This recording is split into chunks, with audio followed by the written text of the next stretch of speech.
sale figures from. Say you want your last month's figures or your last week's figures.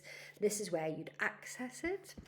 So if you click on your Analytics tab here, it opens up this and you've got a sidebar which says end of day cash ups. You click on that. Now all of your end of day cash ups, individual ones, are here. You just click on the eye to have a look at it. You can search them here, so you can search your dates, that sort of thing. If you want a date range, so if you're wanting a month's report, month's data, you'd select those dates there. You'd put your device in. Usually you only have one device, which would be your what you use as your till. And if you have multiple devices, it might be that you're only using one to cash up with. It might be that you're using multiple, but we'd go through that with you when we set up. I like to see the expected amounts as well as the actual amounts, so I would select that box. It just means that you can see any discrepancies. And then you hit generate and it'll make you a report broken down by day. So let's just get that up. There we go. So it would have your dates, each date it is, the device it's open from, and then it breaks it down by tax, net and gross.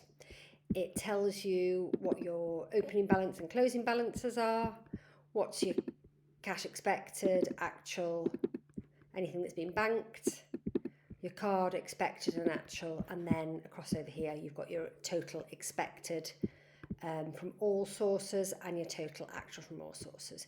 So it gives you really good information, and this is the sort of information that you probably need to submit to your accountant. If you're wanting to drill down even further, so let's say you wanted to have a look at what orders are making up that information. So you're looking down to order level. You would come over here and you'd look at a sales and revenue report, order dates. So we're going to go last month like that. And then I want to have a look at only information from my till. So I'm going to do till only. And then I'm going to go generate here. And then it would generate me a sales report, which would give all the information on all the orders that have made that information. So it will give you the total amount, how it's all broken down. It's showing you how it's broken down by occasion. It actually shows you each order level there. The only thing to be wary of here is if you do have multiple devices, it's actually pulling all the devices information in.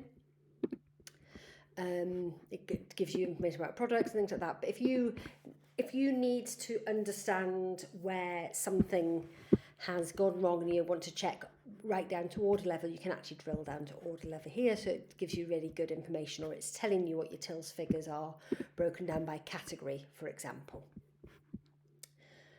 So yeah, that's how you get all of your data that you're going to need for your monthly accounts.